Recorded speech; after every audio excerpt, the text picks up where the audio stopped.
Hello dear students, यहाँ पर question लिखा हुआ है एक व्यक्ति का रुधिर वर्ग O तथा महिला का रुधिर वर्ग AB है, बताइए संतानों का रुधिर वर्ग क्या होगा। यहाँ पर इस क्वेश्चन को पढ़ने के बाद में आपको ये समझ में नहीं आता कि किस प्रकार से निकालेंगे, तो यहाँ पर ये नहीं बल्कि इससे संबंधित जितने भी क्वेश्चन होंगे A to Z आप उन सब का जो है जवाब चुटकियों में दे देंगे। तो यहाँ पर इसको आपको पढ़ना पड़ेगा रुधिर वर्गों की वंशागति।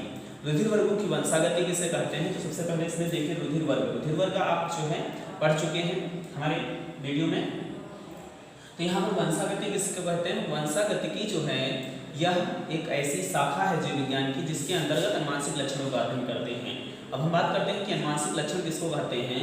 अनुवांशिक लक्षण ऐसे लक्षण होते हैं जो एक पीढ़ी से दूसरी पीढ़ी में ट्रांसफर हुआ करते हैं, मीन्स जिसको जेनेटिक कैरेक्टर कहते हैं। Genetic character are those characters which offspring from one generation to another or next generation। यहाँ पर रुधिर वर्गों की वंशागति की बात की जा रही है, यानी कि हम इस तरह से समझेंगे कि जैसे किसी महिला या किसी पुरुष का रुधिर वर्ग A है तो उसकी संतानों में रुधिर वर्ग क्या होगा, इस चीज का पता लगाने के लिए हमें पढ़ना होगा रुधिर वर्गों की वंशागति। तो रुधिर वर्गों की वंशागति, अगर आपने हमारे वीडियो को रुधिर वर्ग वाली वीडियो या रक्ताधान वाली वीडियो को नहीं देखा तो उसको सबसे पहले देखें, तब आपको समझ में आएगा रुधिर वर्गों की वंशागति। तो रुधिर वर्गों की वंशागति को समझने के लिए सबसे पहले यहाँ पर देख रहे हैं आप जो रुधिर वर्ग हैं ये 4 प्रकार के होते हैं। रुधिर वर्ग A, B, AB व O तथा इनकी जीन संरचना जो आप देख रहे हैं यहाँ पर देख रहे होंगे, ये देखिए यहाँ पर A रुधिर वर्ग के लिए जो जीन संरचना दिखाई गई है यहाँ पर अल्फा A या फिर अल्फा A अल्फा O भी आप चुन सकते हैं। फिर रुधिर वर्ग B के लिए अल्फा B या अल्फा B व अल्फा O चुन सकते हैं।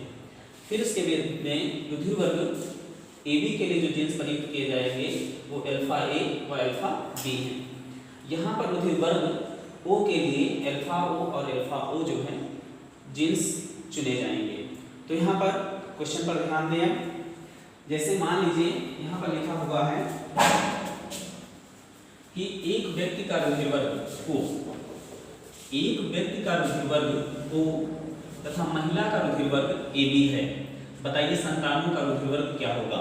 तो सबसे पहले इनकी जो वंशागति है आपने अगर वंशागति पढ़ा है तो आपको ये मालूम होगा कि वंशागति की या जो आप जेनेटिक्स पढ़ते हैं उसके जनक सर ग्रेगर मेंडल हैं। फिर father of modern genetics T.H. Morgan हैं। तो यहाँ पर रुधिर वर्गों की वंशागति भी मेंडल के नियमानुसार ही चलती है। तो यहाँ पर मेंडल के नियमानुसार या मेंडल के नियम क्या हैं, तो यहाँ पर देखिए क्वेश्चन में एक व्यक्ति का रुधिर वर्ग यानी कि जो व्यक्ति है जो पुरुष है उसका रुधिर वर्ग क्या है, O है। रुधिर वर्ग क्या है, O।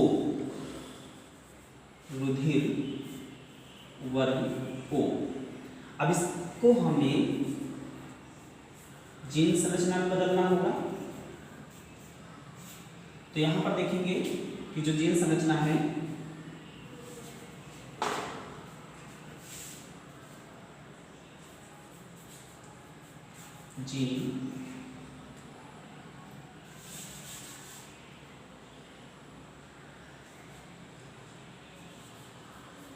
जीन संरचना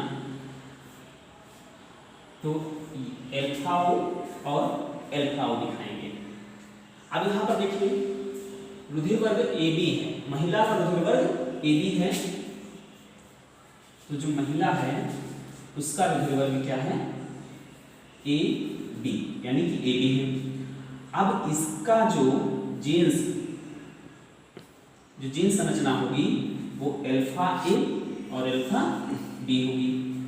अब इन दोनों में क्रॉस कराया जाएगा, ये क्रॉस का चिन्ह है। अब देखेंगे क्रॉस कराने पर जो किरण आरेख बनेगा ये जीन संरचना क्या ये गैमेट इस गैमेट से मिलेगा। तो यहाँ पर बनेगा अल्फा, देखिए अल्फा O इधर से आया और यहाँ पर अल्फा A है, तो अल्फा A यानी कि जो रुधिर बनेगा वो आपका कैसा होगा, कौन सा ग्रुप का होगा। यहाँ पर देखिए अल्फा O अल्फा A, तो अल्फा O प्रभावी हो जाएगा और A प्रभावी हो जाएगा। तो रुधिर वर्ग होगा ए, यानी कि जो संतति बनेगी वो ए ब्लड ग्रुप वाली होगी। यहाँ पर फिर देखें इस गैमेट का संयुग्मन इस गैमेट से होगा। यहाँ पर देखिए ये अल्फा ओ आ रहा है और इधर अल्फा पी आ रहा है, तो जो बनने वाली संतति है उसका रुधिर वर्ग कैसा होगा?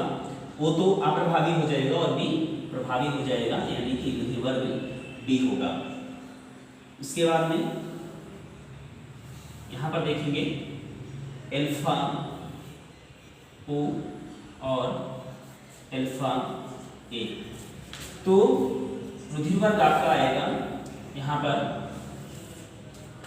ओ अप्रभावी हो जाएगा और ए प्रभावी हो जाएगा, मीन्स रुधिर वर्ग आएगा ए।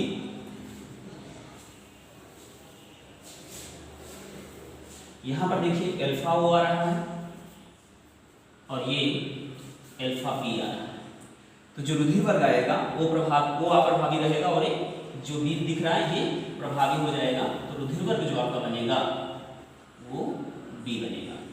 इस प्रकार से आप देखिए, आप समझ गए होंगे कि जब पुरुष ओ रुधिर वर्ग वाला हो और महिला का रुधिर वर्ग ए बी हो, तो जो संतानें होंगी उनका रुधिर वर्ग ए बी ए बी, यानी कि जो संतानों का रुधिर वर्ग होगा वो या तो ए होगा या फिर बी होगा।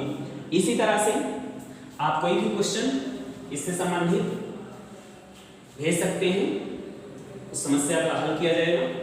Thanks for watching.